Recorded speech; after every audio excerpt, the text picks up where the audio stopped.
se retrouve pour une nouvelle vidéo, un nouveau vlog. On est lundi 7 avril et oui, je me relance dans les vlogs. Suivi de lecture, reading vlog, appelez ça comme vous voulez, là n'est pas le plus important. Mais je vous répète tout le temps, quand je refais un vlog, que je ne sais pas si je vais tenir la distance, que je ne sais pas si je vais être régulière, si je vais avoir vraiment l'envie, vraiment la motivation. Et finalement, c'est toujours la même chose, ça se termine de la même façon.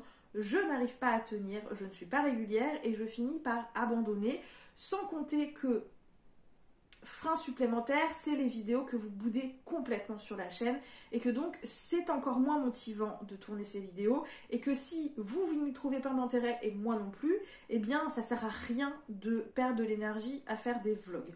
Le truc, c'est que si vous suivez bien mes vidéos, j'ai tourné un bilan bimensuel du coup sur février et mars pour rattraper un petit peu mon retard et je vous ai dit que clairement, les bilans mensuels, c'est plus vraiment mon délire. Voilà, j'ai plus spécifiquement envie de tourner les bilans. D'ailleurs, je me suis bien rendu compte ces derniers mois que plus ça allait, moins j'avais envie de tourner les bilans, plus je prenais du retard, plus je retardais le fait de les tourner. Et je me rends compte que vraiment, j'ai plus spécifiquement envie de tourner des bilans mensuels.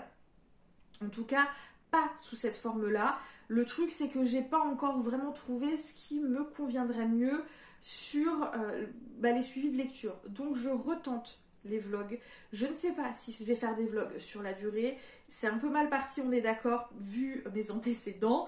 Mais on va tester. Est-ce que je refais des bilans de temps en temps où je reparle succinctement des lectures que j'ai faites? Est-ce que je fais des vidéos courtes où je parle d'un livre en particulier? Est-ce que je fais des suivis de lecture? Est-ce que je fais des bilans de temps en temps où je m'attarde sur quelques livres? Je ne sais pas du tout encore comment je vais amener la chose. J'ai pas vraiment prévu. Il n'y a rien qui me vient réellement à l'esprit. Du coup, j'ai envie de faire un peu des tests. Voilà, je teste un petit peu plusieurs types de vidéos. J'ai envie de voir comment les choses se goupillent, voir ce qui me conviendrait le mieux, voir ce qui vous plairait également. Et du coup, là, pour le coup, on va faire un suivi de lecture. Et j'ai pas envie non plus de me prendre la tête avec ce suivi. Donc, les choses vont se faire... Voilà, comme ça, on va pas se prendre la tête. Est-ce que je vais filmer toute la semaine ou pas? Je n'en sais rien. Comme d'hab, rien prévu. Mais on va tenter. Sans compter, second point qui est important, c'est que ces dernières semaines, je me suis imposé quelque chose parce que malheureusement, j'ai tendance à devenir un peu trop accro aux réseaux sociaux et donc notamment à TikTok. Je peux passer des heures à scroller sans voir le temps défiler et donc ce temps perdu sur les réseaux sociaux, eh bien c'est du temps perdu en loisirs et mon temps il est précieux.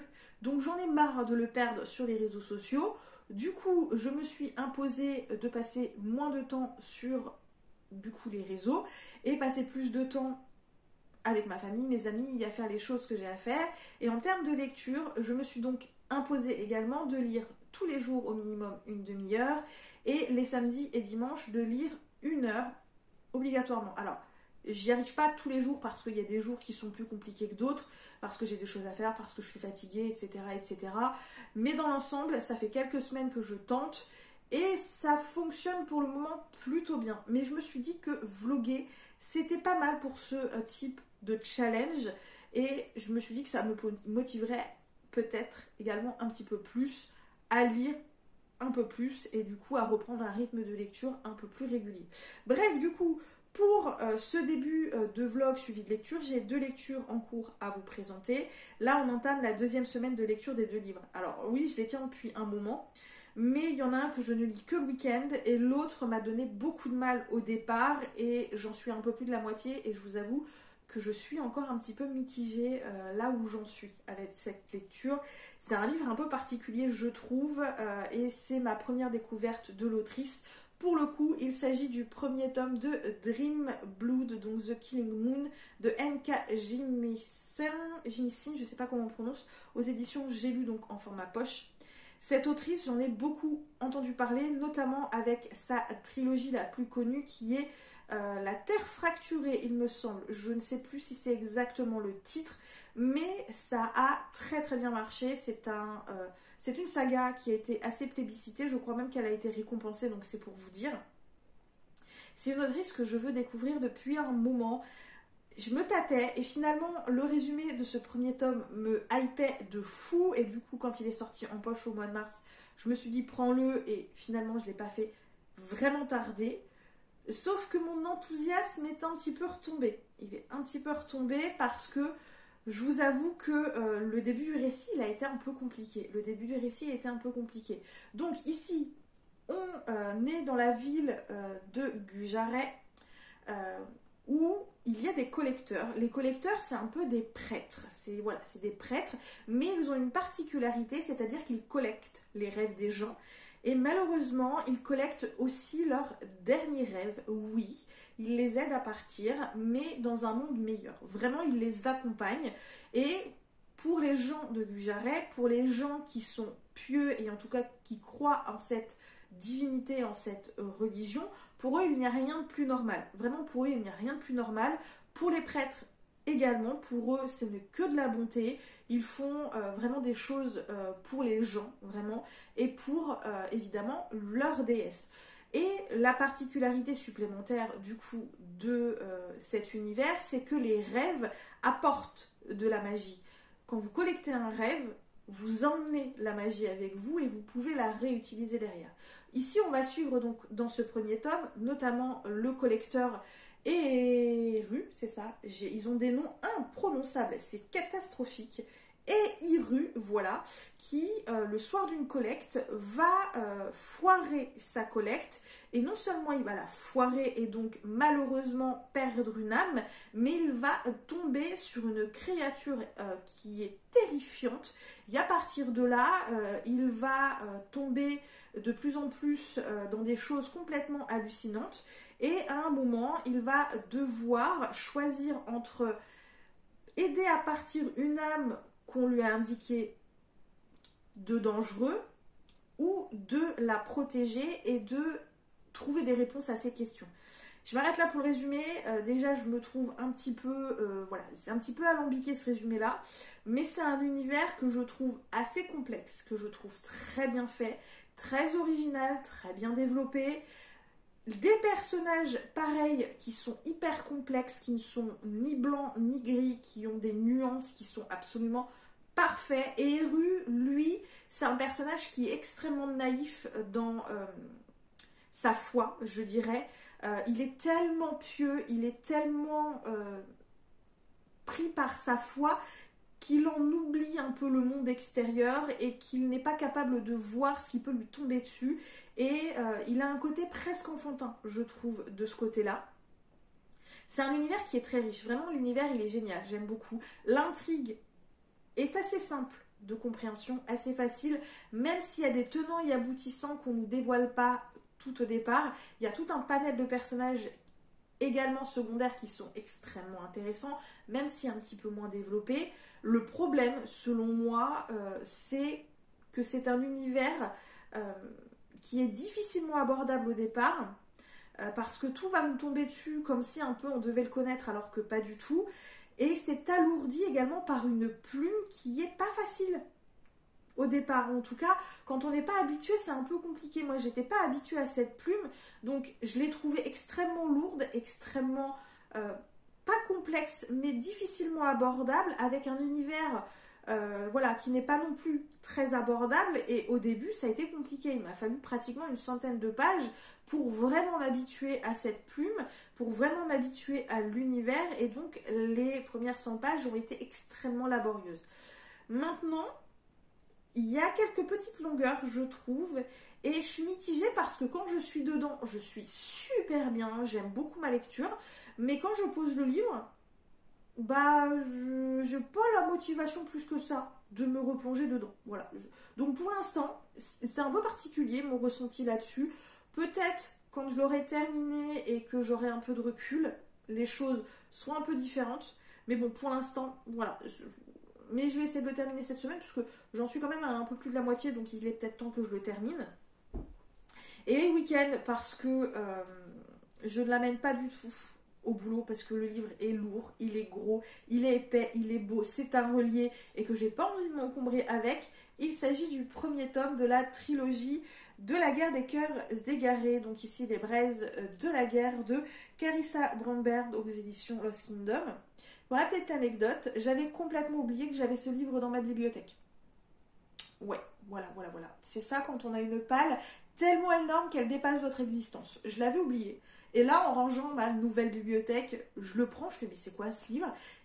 J'avais complètement oublié que je l'avais acheté, les gars. J'avais complètement oublié. Du coup, je l'ai pris, je me suis dit, bon, tant qu'à faire, je l'ai dans les mains, je le tente. Et c'est pareil, j'en suis à un petit peu plus de la moitié. Donc là, vous voyez pas le marque-page, mais j'en suis à peu près 325 pages en sachant que je ne l'ai lu que le samedi et le dimanche. Donc j'ai vraiment bien avancé le week-end dernier. Et vraiment, j'aime beaucoup cette lecture. C'est fluide, ça se lit bien. C'est de la romantésie, évidemment, mais c'est du slow burn. Pour l'instant, il n'y a pas de smut et c'est très bien. On a une intrigue qui se développe. On a un univers qui, malheureusement, par contre, manque de développement.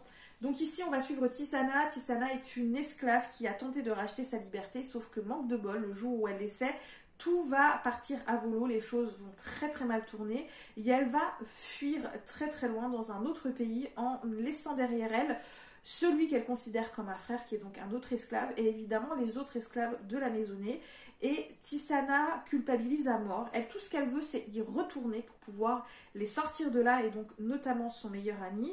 Et pour ça, elle va essayer de rentrer dans les ordres qui est un groupe de magiciens catégorisés en deux clans, on va dire, donc ceux du soleil et ceux de la lune, je dirais ça comme ça, puisque ils ont deux types de magie différentes, l'une qui vient de l'intérieur, l'une qui vient de l'extérieur. Je vous passe un petit peu les détails, mais Tisana, pour entrer dans les ordres, doit être formée et elle a déjà 21 ans et c'est déjà un peu tard pour se former et on va donc lui donner un formateur, parce que c'est le seul qui reste, qui lui n'a plus envie de travailler pour les ordres. Voilà, il est très déçu des ordres, c'est un homme qui est antipathique, froid, qui ne veut absolument pas la former, et tous les deux ne vont pas avoir d'autre choix que de collaborer, et plus on avance dans l'histoire, et plus on se dit que... voilà, donc en termes de plume, c'est facile, c'est simple, c'est fluide, ça se lit bien.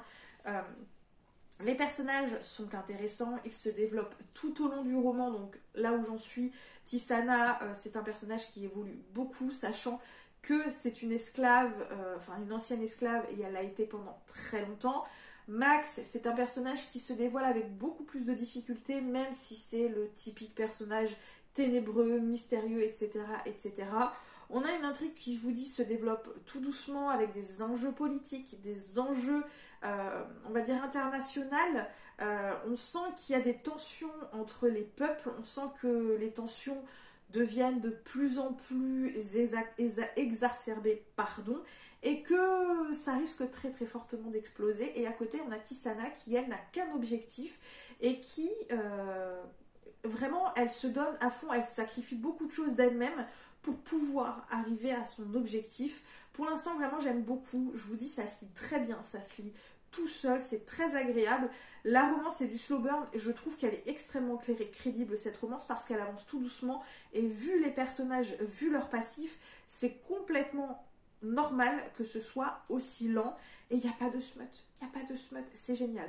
Par contre, moi, il y a un truc qui me fait tiquer à chaque fois.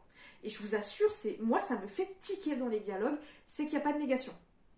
Il n'y a aucun dialogue où il y a de la négation. C'est-à-dire que quand la personne veut dire « je ne sais pas où est machin », ça va être écrit « je ne sais pas où est machin ». Je vous assure, la négation, il me la faut là-dedans parce que moi, ça me fait tiquer. Je ne sais pas si ceux qui l'ont lu ont tiqué là-dessus, mais moi, ça me fait tiquer. C'est horrible. Donc, je pense qu'on va s'arrêter là pour ce petit début de vlog parce que ça fait déjà 15 minutes. Voilà. Je sens que les vlogs risquent encore une fois d'être très longs. On se retrouve, on est le mardi 8 avril, donc le lendemain du début du vlog. Oui, on se retrouve parce que j'ai enfin terminé le premier tome de Dream Blood. Je voulais absolument le terminer rapidement parce que ça fait un petit peu plus d'une semaine que je suis dessus. J'avais envie en fait de passer à autre chose, du coup je l'ai enchaîné aujourd'hui et en plus exceptionnellement j'étais en télétravail donc j'avais plus de temps pour le lire, donc notamment ce matin et également un petit peu plus le soir et même le midi, donc j'en ai profité, je l'ai bouffé et je l'ai terminé. Et la deuxième partie m'a littéralement convaincue. Vraiment, la deuxième partie m'a convaincue. Je lirai le tome 2 avec beaucoup de plaisir. Même si honnêtement, le tome 1 peut se suffire à lui-même. Le tome 1 peut se suffire. Vous n'avez pas besoin de lire la suite si vous n'êtes pas vraiment convaincu de ce tome 1. Ça suffit. Vous n'avez pas besoin en fait de lire le tome 2. Vraiment, il y a une fin d'intrigue dans ce tome 1. On peut développer sur un tome 2, mais vous n'êtes pas obligé si vous n'avez pas la foi. Alors... La première partie a été compliquée pour moi parce que finalement, j'ai eu du mal à m'habituer à la plume de l'autrice. En plus, c'est un univers que l'autrice va nous balourder vraiment comme ça, pas en touche, mais avec des infos qui vont tomber les unes à la suite des autres. Donc c'est très compliqué au départ de s'habituer à la plume, de s'habituer à l'univers. Elle va vraiment tout développer très rapidement, sur pratiquement la première partie de ce roman. Sachant que c'est une duologie, donc elle ne peut pas trop s'étaler sur les 2 tomes pour vraiment développer l'univers, l'environnement, les personnages, l'intrigue, la mythologie, etc., etc. Surtout que vraiment on a une mythologie qui est assez dense, une intrigue qui est très bien travaillée, assez dense également, et des personnages qui sont absolument pépitasses. Donc c'est un petit peu compliqué, donc je lui pardonne ce début un petit peu laborieux, vraiment. Par la suite... j'ai été un petit peu perplexe parce que peut-être que j'étais pas assez dedans, mais alors quand je suis rentrée dedans, les gars, waouh. Alors, on a une intrigue qui va se développer au fur et à mesure, qui va littéralement nous tenir quand même en haleine parce que tout ne va pas être dévoilé d'un coup et on va avoir des révélations jusqu'à la fin, les gars, jusqu'à la fin. Et en plus, grandiose, vraiment une fin grandiose qui se termine pour moi littéralement en apothéose avec un petit épilogue qui fait retomber un petit peu la pression, qui nous redonne un petit peu de paix, un petit peu d'espoir, un petit peu de lumière par rapport à un univers qui était quand même assez tendu, une intrigue qui nous mettait sous tension au fur et à mesure des pages. Plus les pages avançaient, plus la tension montait, plus la pression montait, et vraiment crescendo quoi, c'était absolument très bien emmené en termes d'intrigue. On a une mythologie.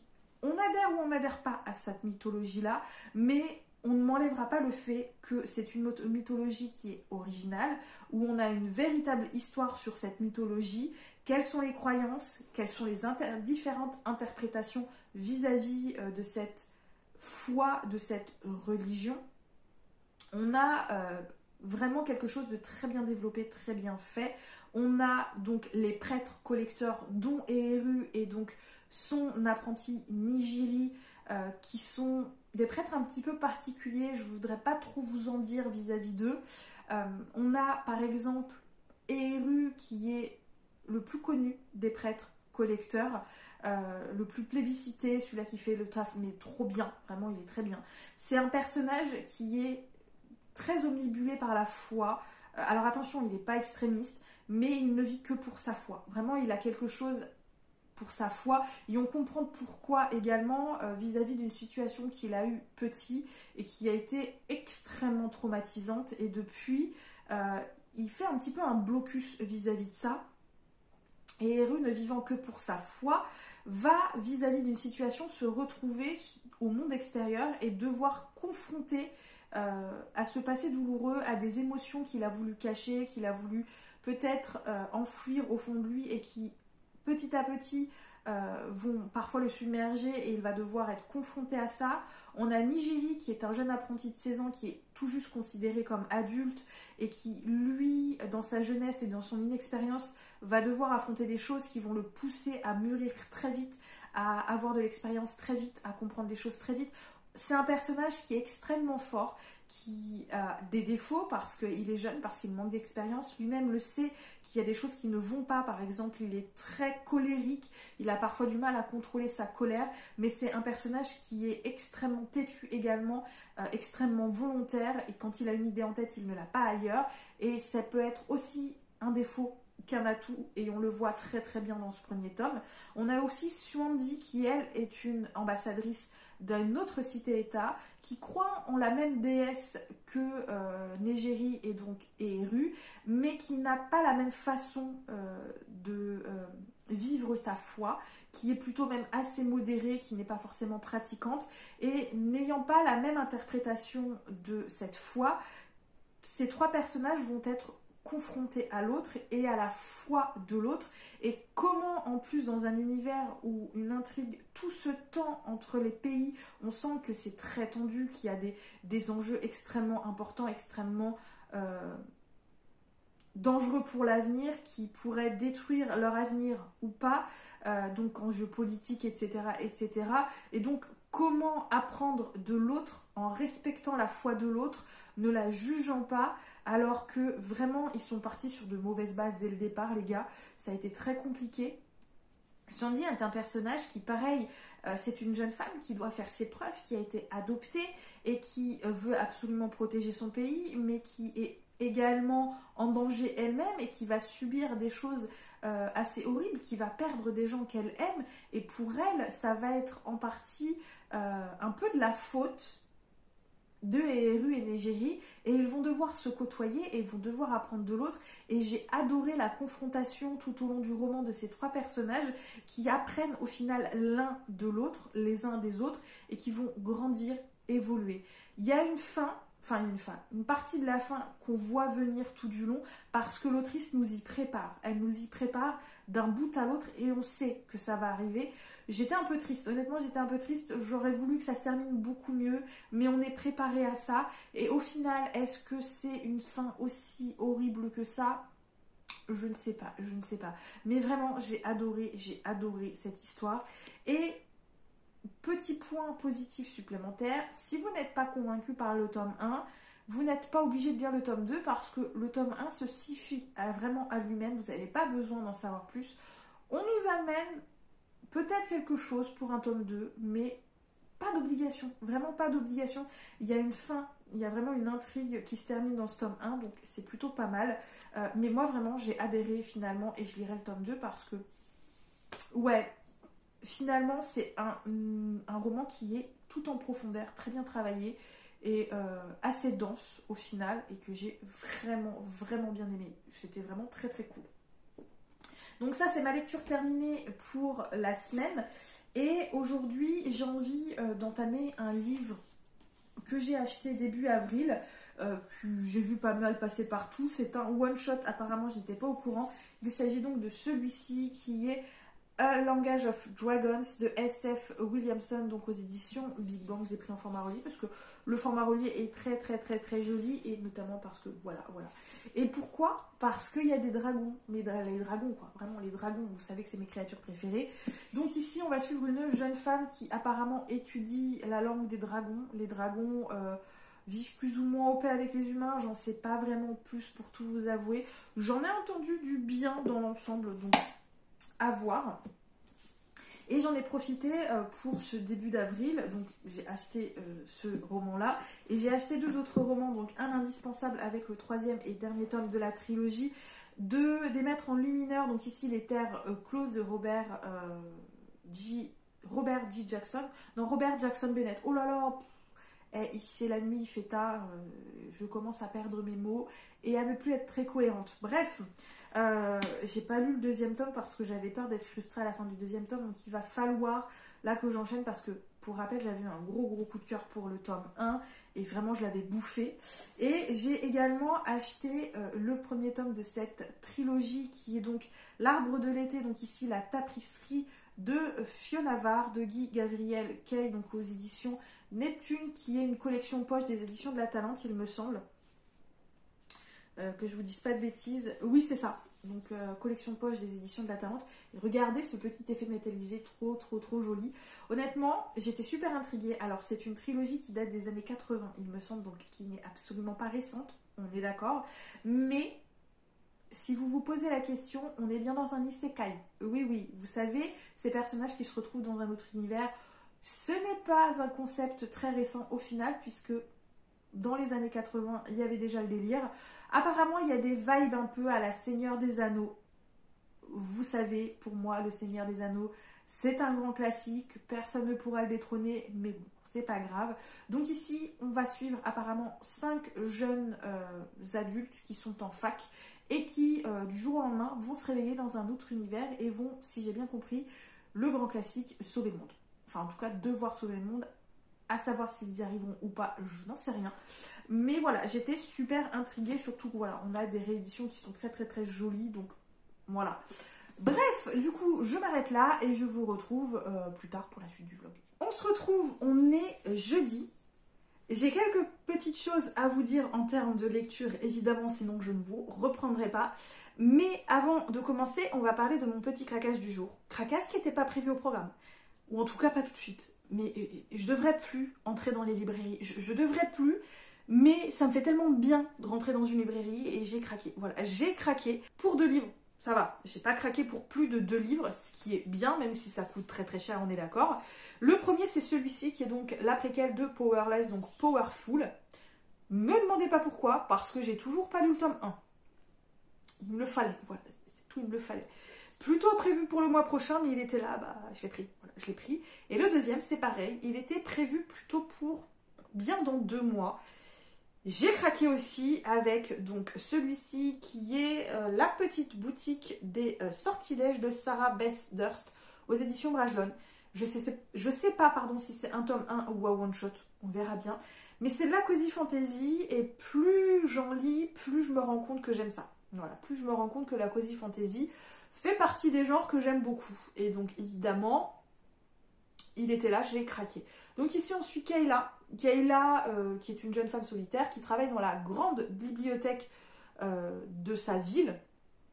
Et elle peut y vivre tranquillement, de façon solitaire, loin des gens. Sauf qu'il va y avoir une révolution. Et sa bibliothèque va littéralement partir en fumée. Donc elle va rentrer chez elle, dans sa ville natale, ou sur son île natale, pour découvrir qu'elle est dans un piteux état, parce que délaissée par l'État depuis des années. Et donc, Kayla va vouloir les aider en ouvrant une sortilègerie secrète. Parce que, normalement, elle n'a pas le droit de partager tout ce qui est magie avec, les guillemets, la plèbe, sous peine de mort. Voilà, elle, tout ce qu'elle veut aider, c'est les siens. J'en sais pas plus, ça a l'air fun, ça a l'air cool, je veux le lire. Donc, bah, j'ai fini par craquer et je l'ai pris. Maintenant, on retourne aux lectures. Alors, je n'ai pas du tout avancé le premier tome depuis dimanche dernier de La guerre des cœurs égarés, mais je vous disais que je le lisais que le week-end. J'ai du coup commencé le premier tome ou le one-shot de A Language of Dragons de SF Williamson, toujours aux éditions Big Bang. Pour l'instant, j'ai à peine lu. Vraiment, j'étais pas forcément dans le mood au final et j'en suis à une 30aine de pages. Donc, très rapidement, on suit Vivienne. Vivienne, elle vit à Londres avec sa famille qui a payé ses études, qui a tout fait pour qu'elle réussisse. Vivienne, elle a un but dans sa vie, c'est de devenir traductrice de langue des dragons. Pour ça, elle va réussir à faire inviter une femme de renom qui a découvert beaucoup de choses sur la langue des dragons, dans l'espoir de pouvoir être prise pour apprentie en parallèle de ses études à l'université. Donc évidemment, il y a toute sa famille, ses parents, son oncle, son cousin et sa petite sœur. Sauf que rien ne va se passer comme prévu, tout va devenir chaotique et toute sa famille, mis à part elle et sa petite sœur, vont être arrêtées pour rébellion et envoyées en tôle. Elle n'a pas le droit de quitter la maison parce qu'elle a beau être mineure, eh bien ils vont enquêter sur elle pour savoir si elle fait partie de la rébellion. Honnêtement, j'en sais pas plus. On sait qu'il y a une rébellion, on sait pas pourquoi elle est là. Voilà, on n'en sait pas grand chose parce que j'ai lu une 30aine de pages et ça s'arrête à 3 chapitres à peu près. Mais au moins on rentre très vite dans le vif du sujet. Voilà, j'en sais pas plus. Mais je vous dis, je n'étais pas dans le mood parce que il s'avère que il y a quelques semaines, j'ai enchaîné sur Crunchyroll la saison 1 et la saison 2 de Solo Leveling. J'étais curieuse, voilà, j'étais curieuse, sachant que j'ai le premier tome de ce manhwa, de ce webtoon, dans ma bibliothèque que j'ai lu il y a des années et que c'était qu'un premier tome, donc que je trouvais extrêmement introductif, que j'étais pas plus hypée que ça, du coup je l'ai mis en attente et j'ai pas repris la saga depuis. Mais comment vous dire que l'animé, je l'ai bouffé en 2 ou 3 jours. Mais bouffé, j'y ai passé des soirées entières, ce qui fait que j'ai pratiquement pas dormi pendant ces jours-là. C'est-à-dire que je me levais à 4h45, mais je me couchais vers 2h du mat. Ouais, voilà, je me couchais vers 2h du mat. Et je les ai bouffés. J'ai adoré. En termes d'animation, c'est pépitas. C'est magnifique. Les combats, c'est une dinguerie. Mais une dinguerie tellement c'est trop bien animé. J'ai adoré vraiment l'animation. Du coup, j'étais curieuse. et j'ai repris le manhwa, pardon. Mais j'ai pas acheté les tomes puisque j'ai préféré le lire sur une application, donc l'application Ono, où il y est officiellement. Et actuellement, je suis à l'équivalent de 6 ou 7 tomes. Et c'est pareil, je les ai enchaînés ces derniers jours. Mais enchaînés. Et j'adore. Alors, ce BL, enfin ce BL, non pas ce BL, ce webtoon est bourré de défauts. Mais alors, ça se lit tout seul. Graphiquement, il est magnifique. C'est pareil, il est vraiment très très beau, je trouve. En plus, on sent que plus les chapitres avancent, plus ça devient beau, plus c'est pris en expérience, plus la plume de l'auteur est assurée. Bref, déjà graphiquement, je trouve que c'est beau. En termes d'intrigue, il y a beaucoup de défauts, mais alors pareil, enfin, les combats, c'est un truc de dingue. Donc on va suivre un jeune homme qui s'appelle Jinwoo. Et Jinwoo, il est chasseur de classe E, donc la classe la plus basse dans cet univers, donc les plus faibles. Parce que dans cet univers-là, et dans beaucoup de webtoons, c'est un peu le cas, il y a des portails qui s'ouvrent sur des donjons où il y a des monstres. Or, les monstres sortent des donjons et butent les gens. Donc, il y a des gens qui s'éveillent en tant que chasseurs et leur mission, c'est d'aller dans les donjons, tuer les monstres et tuer les boss de chaque donjon pour pouvoir refermer le portail. Il y a des donjons de plusieurs classes différentes, donc classe A, B, C, D et E, ou D, je ne sais plus. Et plus les donjons sont classés haut dans l'alphabet, donc A c'est les plus puissants, eh bien les chasseurs de classe E ne peuvent pas y aller, ils vont se faire buter. Voilà, tout simplement. Donc plus les donjons sont puissants, plus il faut des chasseurs puissants. Jinwoo, lui, il y va, pas parce qu'il a spécifiquement envie d'y aller, ça, surtout que c'est le chasseur le plus faible qui est reconnu. Lui, il y va en tant que porteur, et il y va notamment parce qu'il a besoin d'argent pour pouvoir payer les soins médicaux de sa mère à l'hôpital qui est très malade, et évidemment les études de sa petite sœur. Sauf que le donjon où il entre dans le premier tome, eh bien c'est pas un donjon comme les autres, c'est un donjon où il va y avoir une espèce de quête un peu particulière, et tout le monde va se faire massacrer, ou presque tout le monde, et Jinwoo, lui, va survivre complètement de justesse, alors qu'il s'était sacrifié, et il va pouvoir à partir de là augmenter sa classe, augmenter son niveau et devenir de plus en plus fort. Jinwoo, lui, il a pour but, en faisant ça, de devenir justement plus fort et de ne plus être aussi faible qu'avant, parce qu'il a connu la faiblesse, il a connu une peur viscérale, et lui, il veut dépasser ça, et en même temps, il se dit, c'est parfait pour essayer de trouver de quoi payer les études de ma sœur, parce que du coup, il gagne plus d'argent, et de trouver un remède pour sa mère. En tout cas, au moment où je me suis arrêtée, c'est à peu près ça. Alors, honnêtement, ça se lit tout seul, c'est pépitas, j'adore l'évolution du personnage principal, il devient de plus en plus sombre, c'est pas un jeune homme qui va devenir de plus en plus fort et devenir un peu le héros bienveillant, etc. C'est un personnage qui était très très gris, il sait que ce qu'il fait, c'est pas forcément bien, mais de toute façon, il y a des fois où il a absolument pas le choix, puisque c'est lui ou les autres, bref. Je trouve qu'en termes de personnage, c'est un personnage qui est ultra intéressant en termes d'évolution, pas juste de compétences, de physique, de combat, mais vraiment dans son caractère et dans sa personnalité. Je trouve qu'il a une évolution de dingue. Mais bon, il y a encore pas mal de tomes, donc on a le temps de voir comment les choses vont évoluer. Maintenant, ça reste assez redondant. Voilà, il y a pas mal de trucs qui sont redondants, puisque là, on est dans le passage de... Je veux devenir plus fort, je vais dans les donjons, je deviens plus fort, je vais dans des donjons de plus en plus forts, je deviens de plus en plus fort, etc. Donc, c'est un petit peu redondant. Voilà, c'est un petit peu redondant par moment. Et on a une intrigue de fond qui commence tout juste à se mettre en place avec des petites touches par-ci par-là. Et c'est un peu dommage parce que du coup, ça me paraît un peu long, en fait, cette intrigue à mettre en place. Ça devrait accélérer un petit peu plus. Je trouve qu'on devrait accélérer un petit peu plus, que ça devrait aller un petit peu plus vite. Mais malgré ça, ça se lit bien, ça se lit tout seul, ça se lit vite, c'est génial, j'adore. Sans compter que l'auteur apparemment a aussi fait d'autres sagas dans cet univers. Je crois qu'il y en a un, ça s'appelle Solo Leveling Rise, je crois. Je crois qu'il y a une suite avec son fils, mais je suis plus très sûre. Mais on va déjà lire, donc celui-ci, on va en tout cas essayer de le terminer. Donc bref, pour le moment, j'aime beaucoup. Et j'ai enchaîné les 6 ou 7 premiers tomes d'un coup, quoi. Donc vraiment, c'était très très cool. J'ai beaucoup aimé. Mais il faudrait aussi que j'avance dans cette lecture. Donc pour le reste de la semaine, j'ai prévu d'essayer d'avancer ça. Reprendre ce week-end le premier tome des cœurs, La guerre des cœurs égarés.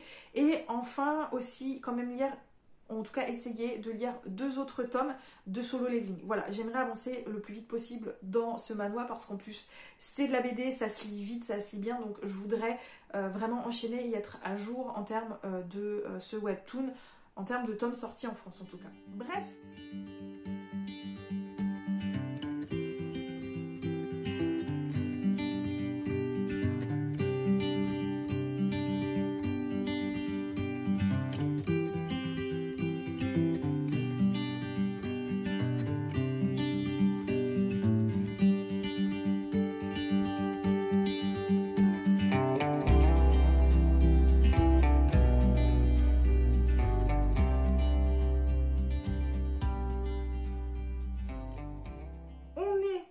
Dimanche 13 avril et on se retrouve du coup aujourd'hui pour clôturer ce premier vlog suivi de lecture.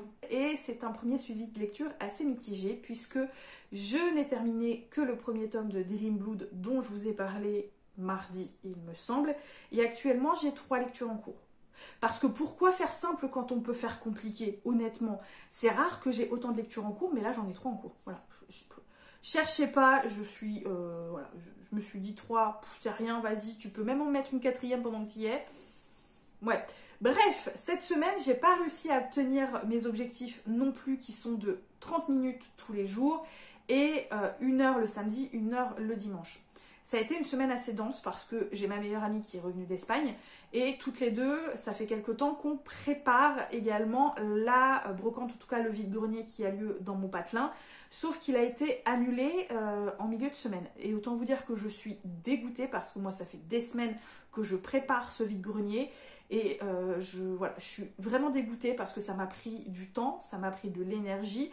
Et arrivé en milieu de semaine, c'est annulé parce que ils ont prévu du mauvais temps et donc la moitié, voire plus de la moitié des exposants ont préféré annuler. Ils n'ont même pas tenté le truc, alors qu'aujourd'hui il a plu un petit peu le matin, mais il n'a pas plu de la du reste de la journée, les gars.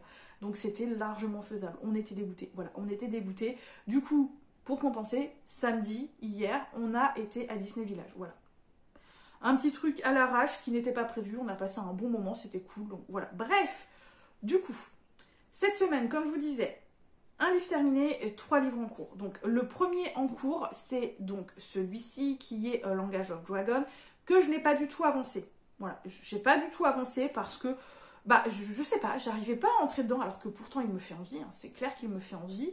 Sans compter que il y a un livre que j'ai acheté cette semaine, dont je vous ai déjà parlé, qui me faisait tellement envie que du coup j'ai tout mis en pause. Et je me suis lancée dans la petite boutique de sortilèges, donc aux éditions Brajlon, et j'ai lu à peu près 100 de pages, et pour l'instant j'aime beaucoup, même si là, après 100 pages, on commence à vraiment rentrer dans le vif du sujet. Donc, on suit très rapidement Kayla. Kayla est bibliothécaire dans la ville impériale, donc la capitale. Une capitale, en fait, si vous voulez, sur un royaume qui est composé d'îles. C'est pas un continent, ce sont des îles. Sauf que depuis un moment, les gens en ont marre, ils se rebellent, et donc il y a une révolution. D'ailleurs, quelques jours plus tôt, l'empereur a été défenestré. Kayla, bibliothécaire dans la bibliothèque, se dit qu'ils ne viendront jamais attaquer la bibliothèque parce que c'est le savoir, et le savoir c'est pour tout le monde. Sauf que si ils viennent l'attaquer, ils viennent même la brûler. Donc elle a juste eu le temps de sauver 5 caisses de livres, de s'enfuir sur un canot et de survivre en fait avec sa plante sentiente et de sauver quelques livres. Sauf qu'elle se retrouve complètement perdue, elle ne sait pas où aller, jusqu'au moment où elle se dit « Mais attends, pourquoi je ne retournerai pas sur mon île natale ?» Parce qu'elle n'a pas grandi dans la capitale, elle a grandi jusqu'à ses 8 ans sur une petite île perdue dans le nord, un petit peu oubliée de tout le monde, discretos, avec un petit patelin. Et elle se dit que ça va être l'endroit parfait pour se cacher, vivre discrètement, en attendant que tout se calme et qu'elle puisse peut-être, pourquoi pas, retourner à la capitale avec ses livres. Sauf que c'est loin des souvenirs qu'elle se faisait de son petit village, puisque le village dont elle se rappelle, c'était un village joyeux, qui était bien, qui n'était pas pauvre, sauf que là, bah, c'est un peu la décrépitude. Parce que dans cet univers, la magie utilisée, ben, plus on utilise de la magie, plus ça a de conséquences sur un petit peu tout le monde. C'est un peu comme le réchauffement climatique, hein. Honnêtement, on est bien dans la vibe, voilà, vous faites de la merde et il y a réchauffement climatique. On est bien dans cette vibe-là. Donc, pour compenser, il y a des mages qui viennent régulièrement sur les îles pour insuffler un petit peu plus de choses donc aux plantes, qu'elles poussent, qu'elles puissent donner des légumes, des fruits, que les poissons se reproduisent pour que les gens puissent pêcher, etc. etc. Sauf que l'empereur, lui, il a décidé que non. Les mages, vous n'allez plus faire votre taf et vous allez rester auprès de moi. Voilà, donc décrépitude, et c'est un petit peu partout pareil, d'après ce qu'on comprend. Et elle, du coup, se dit, mais c'est super, pour me faire un petit peu d'argent, je vais ouvrir une boutique de sortilèges, justement pour compenser le fait que les magiciens ne soient pas là. Sauf qu'utiliser la magie dans ce monde, c'est interdit, sauf pour quelques mages. Et si vous êtes chopé, les punitions sont assez conséquentes. Voilà, vous n'avez pas envie d'être puni. Voilà, c'est pas juste une amende ou 6 mois de prison que vous prenez. Juste pour info. Bref, pour le moment, j'aime beaucoup, c'est très sympathique. On a un univers qui se développe en douceur, des personnages qu'on découvre vraiment petit à petit. On a tout un panel de personnages et de créatures hyper intéressantes, attachantes. Vraiment, on a une centaure qui parle beaucoup, on a des équitritons, on a des ondins, des ondines, enfin vraiment on a tout un panel de personnages féeriques et franchement rien que pour ça j'adore. Les personnages sont ultra attachants, Kayla se découvre vraiment beaucoup de nostalgie par rapport à son enfance, qu'elle finalement les souvenirs remontent et elle se dit mais mon dieu en fait cet endroit c'était génial. Vraiment j'aime beaucoup donc j'ai hâte de continuer et je pense que pour le coup je le terminerai la semaine prochaine, sachant que je suis en télétravail la semaine prochaine, donc je vais avoir un petit peu plus de temps pour lire, parce que en fait je vais à Paris que jeudi, donc ça va être assez tranquille je pense, sans compter qu'après je suis en vacances, donc autant vous dire que j'ai extrêmement hâte d'être en vacances. Bref, ma troisième lecture en cours, c'est toujours celle-ci que je n'ai pas avancée, voilà, un petit peu plus de la moitié, que j'ai pas du tout lu du week-end, que je devais lire, et en fait j'ai pas du tout lu du week-end, donc pour le moment, voilà, je n'ai pas plus avancé. Mais voilà, je pense que je vais l'avancer le week-end prochain, ou pourquoi pas cette semaine, vu que je suis en télétravail, je vais pas l'emmener dans le sac, donc je pourrais très facilement lire. Enfin, on verra bien ce que j'ai envie de lire sur les 3 pour l'instant. À côté, j'ai pas non plus avancé mes chapitres de Solo Leveling. Je voulais avancer au moins quelques chapitres pour lire un tome supplémentaire, et pour le moment, ça n'a pas été le cas. Donc je suis un petit peu déçue, donc j'espère l'avancer un petit peu plus là la semaine prochaine. Voilà, j'en ai donc terminé pour ce vlog suivi de lecture. Oui Odin, je ne sais pas si vous l'entendez, mais là il est en train de me réclamer parce que monsieur... Voilà, c'est comme ça depuis le début de soirée. Monsieur m'embête depuis le début de soirée. Bref, je vous laisse là pour ce suivi de lecture reading vlog. Je vous souhaite de bonnes lectures. À très bientôt pour une nouvelle vidéo. Bye bye.